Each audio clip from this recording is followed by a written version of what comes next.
అనకాపల్లి జిల్లా నర్సీపట్నంలో ఘనంగా స్పీకర్ చింతకాయల అయ్యన్న పాత్రుడు జన్మదిన వేడుకలు నిర్వహించారు.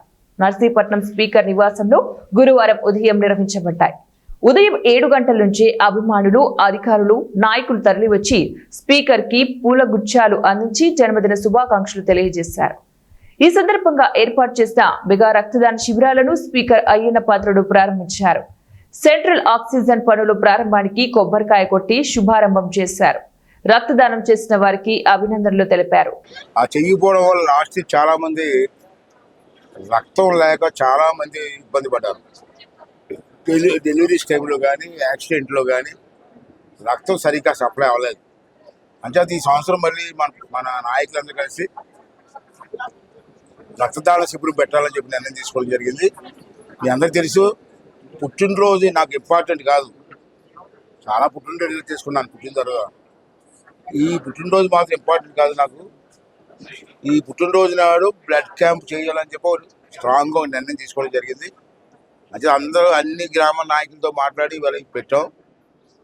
ఇవాళ చాలా స్పందన, ఇప్పుడు ఇన్ని సంవత్సరాలు ఇప్పుడు లేని స్పందన ఈవేళ పెట్టాం. ఇవాళ 4 బ్లడ్ బ్యాంక్ పెట్టాం. ఒకటేమో మార్కెట్ యార్డ్ బొడ్డుపల్లిలో ఒకటి పెట్టాం, అక్కడ రన్ అవుతుంది ఆల్రెడీ. ఇక్కడేమో నర్సీపట్నంలో ఎవరిది ఇక్కడ ఎన్టీఆర్ బ్లడ్ బ్యాంక్ ఒకటి తీసుకొచ్చాం, అది కూడా ఫైన్ అవుతుంది. ఇక్కడ నర్సీపట్నంలో ప్రైవేట్ బ్లడ్ బ్యాంక్ ఉంది. ఆ కుర్రవాళ్ళు కూడా పిలిచి అడిగాను, కొంచెం హెల్ప్ చేయాలంటే వాళ్ళు కూడా హెల్ప్ చేస్తారు ఇవాళ. అది కాకుండా మన హాస్పిటల్కి సొంతంగా బ్లడ్ బ్యాంక్ ఉంది. ఇప్పుడు మన దగ్గర ఇప్పుడు 50 మంది సరిపడా బ్లడ్ ఇప్పుడు ఉంటుంది. ఇక్కడ అదో బ్లడ్ బ్యాంక్, మొత్తం 3 బ్లడ్ బ్యాంక్ రన్ అవుతున్నాయి ఇవాళ. ఇక్కడ చాలా ఎక్కువ మంది కూడా కుర్రవాళ్ళు అందరూ కూడా ముందుకు వచ్చి ఇవాళ బ్లడ్ ఇవ్వడానికి ముందుకు వచ్చారు. వాళ్ళందరికీ కూడా నా తరఫున, తెలుగుదేశం పార్టీ తరఫున ధన్యవాదాలు తెలియజేస్తున్నాను. రెండోది ఏంటంటే, మీ అందరికి తెలిసిన విషయం, ఈ హాస్పిటల్ ఎన్టీ రామారావు గారి టైంలో మనకు వచ్చింది. ఇది అందరికీ ఈ ఏజెన్సీ ప్రాంతం దగ్గర అన్ని ప్రాంతాలు కూడా అంత ఇంపార్టెంట్ హాస్పిటల్. దీని తర్వాత అనకాపల్లి ఉంది, అనకాపల్లి తర్వాత విశాఖపట్నం ఉంది. ఈ 3 హాస్పిటల్ మంద కూడా ముఖ్యమైన హాస్పిటల్. అంటే ఈ హాస్పిటల్ డెవలప్ చేయడం కోసం చాలా కృషి చేసాం గతంలో.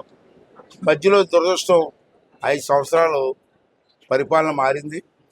నేను ఎవరిని కామెంట్ చేయను, కానీ ఆ పరిపాలనలో ఈ హాస్పిటల్ కొంచెం నిర్లక్ష్యం చేశాను.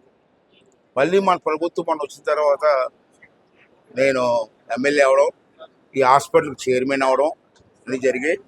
అప్పటి నుంచి మెడికల్ స్టాఫ్ అందరినీ కలిసి వాళ్ళ సహకారంతో, ప్రజల సహకారంతో మళ్ళీ పూర్వం వైభవం తీసుకురావడం కోసం కష్టపడుతున్నాం, అన్నీ చేస్తున్నాం. ఇంచుమించు పూర్తిగా అయిందని చెప్పను, కానీ 1 yearలో ఒక 70% ఇంప్రూవ్ చేసాం. ఇంకా 30% చేయవలసి ఉంది.